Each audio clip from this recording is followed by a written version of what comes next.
কয়েকদিন আগে আমাকে কিছু মানুষ এসে যখন বলল, তারা সিনেমার কোর মানুষ, তারা যখন এসে বলল যে দিস ইজ দ্য ফিল্ম যেটা গুলশান থেকে গুলিস্তান সবাই দেখছে। প্রথম কথাটা বুঝিনি, গুলশান আর গুলিস্তান কোথায়? দুই জায়গায় তো সিনেমা হল নেই, গুলশানও সিনেমা হল নেই, গুলিস্তানও সিনেমা হল নেই। ভাই ব্যাপারটা ওই রকম না, মানে গুলশান টু গুলিস্তান মানে সব শ্রেণীর মানুষ।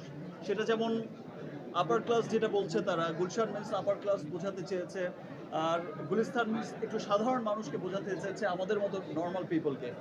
সো বলছে যে গুলশান টু গুলিস্তান সর্বস্তরের মানুষ দেখছে, এবং যেই চিত্র আমি দেখেছি মাল্টিপ্লেক্সগুলোতে, যেই চিত্র আমি দেখেছি সিঙ্গেল স্ক্রিনগুলোতে, এই ভালোবাসা অব্যাহত থাকলে এবং যেই চিত্র আমরা দেখছি দেশের বাইরে যেখানেই যাচ্ছে সেখানেই কিন্তু বরবাদ জোয়ার বয়ে, মানে ভালোবাসায় সবাইকে বরবাদ করে দিচ্ছে।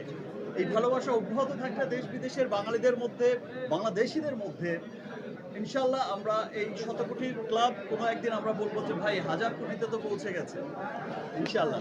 সেটা ঠিক। প্রিয়তমা ছাড়িয়ে গেছে হচ্ছে তুফান, তুফান ছাড়িয়ে গেলে বরবাদ, তাদেরকে তাণ্ডব কি বরবাদকে ছাড়িয়ে শেষ হতে সবার সময় কম আসলে ভিতরে আমরা তো আশা তো করি যে ছাড়িয়ে যাবে, এবং এই যে বরবাদ প্রডিউসার অ্যান্ড ডিরেক্টর এই টিম কিন্তু এখন এমন সিনেমা প্ল্যান করছে যে সিনেমার কাছে বরবাদকেও ছোট সিনেমা মনে হবে।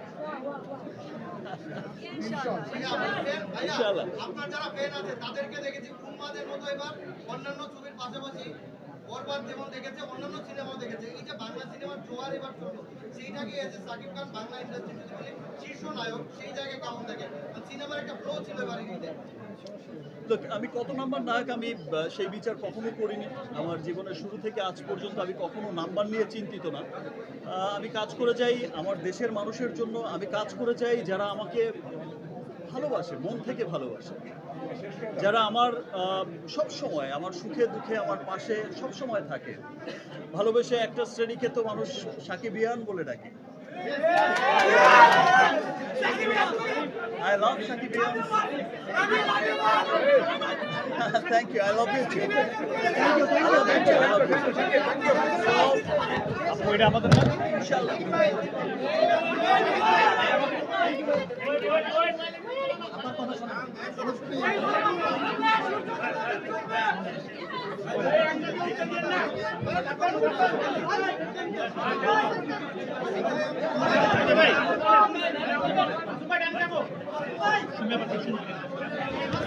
টার্গেট কিন্তু সে 100 কোটি ছিল না, তাদের টার্গেট 1000 কোটি ছিল।